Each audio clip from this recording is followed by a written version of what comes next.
Finally অবশেষে ঈদের 4-5 দিন পর বাবার বাড়ি যাওয়ার সৌভাগ্য আমার হলো।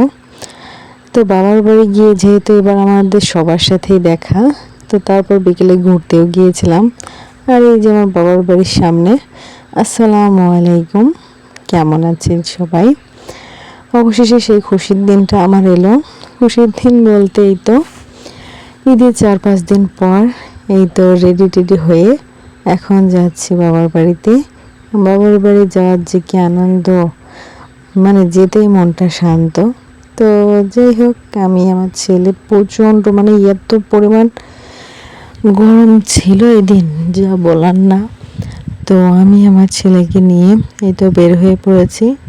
আপনাদের ভাই আমাদের দিয়ে আসতে চাচ্ছিলো, কিন্তু ওর একটা কাজ ছিল দেখে আমরা চলে যাচ্ছিলাম। বলছিল তোমরা চলে যাও, যেহেতু আমাদের নদী পার হতে হবে।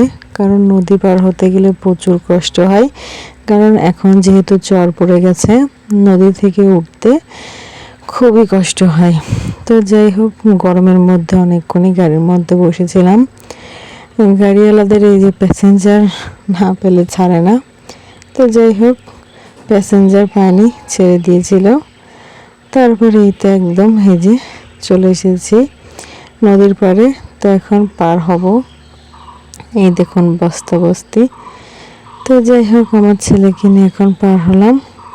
পার হওয়ার পরে এই যে আবার গাড়িতে উঠলাম, এই যে বাইকে। কারণ যে পরিমাণ গরম আর রোদ, এর মধ্যেই কোনোভাবেই মানে খোলা গাড়িতে যাওয়া আমাদের পক্ষে সম্ভব না। তাই একটু লেট হলেও আমরা এই ইজি বাইকে চড়ে গিয়েছিলাম। তো যেহেতু ঘাট পার হলে অল্প একটু পথ, 5 মিনিটের মধ্যে আমরা আমাদের বাবার বাড়িতে চলে আসি। বাবার বাড়ি আসার পর আমরা কিন্তু মানে আমার বড় আপু কিন্তু আমার বাবার বাড়িতে ছিল, আর আমার মেজো আপু বাড়িতেই ছিল। আমার মেজো আপু আমি যাওয়ার ঘন্টাখানেক পরে আমার মেজো আপু চলে গিয়েছিল। যেহেতু অনেক দিন পর 3 বোন একসাথে হই, মজাটাই হয় অন্যরকম।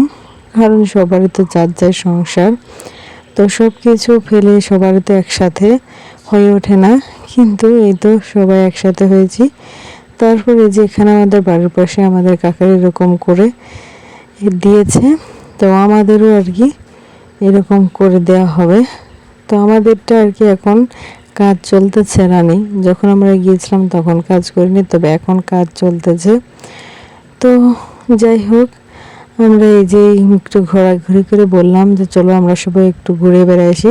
তখন আমার মা বাবা, শুধু আমার 2টা ভাই বাদে আমরা প্রত্যেকে গিয়েছিলাম ঘুরতে। আমার দুলা ভাইও ছিল, আর আমার আর একটা দুলা ভাই যেহেতু বাহিরে থাকে, এই জন্য সে আজ যায়নি। মূলত আমরা সেই দুলাভাইয়ের বাড়িতে গিয়েছিলাম। তো সেখানে মানে ঘন্টাখানেক মতো ছিলাম। তো সেখানে গিয়ে আর কোনো ভিডিও আমি করিনি, যেহেতু অনেকদিন পর গিয়েছিলাম। তাই সবার সাথে গল্প করতে করতে আর ভিডিও করা হয়নি। তারপরে এই যে আমাদের আসতে আসতে প্রায় সন্ধ্যা লেগে যাচ্ছিল। তো সেই সময় আমরা এই যে গাড়িতে চলে আসছিলাম। আর দেখুন, আমরা কিন্তু মেন রোড দিয়ে আসছিলাম, কারণ মেন রোড কিন্তু আমাদের বাড়ি থেকে বেশি দূরে নাই। সেই মেন রোড দিয়ে এই যে আমি, আমার ছেলে আর আমার আপুর মেয়ে, আমরা সবাই পেছনে আমরা একটা ভ্যান গাড়িতে চড়েছিলাম। আর আমার আপু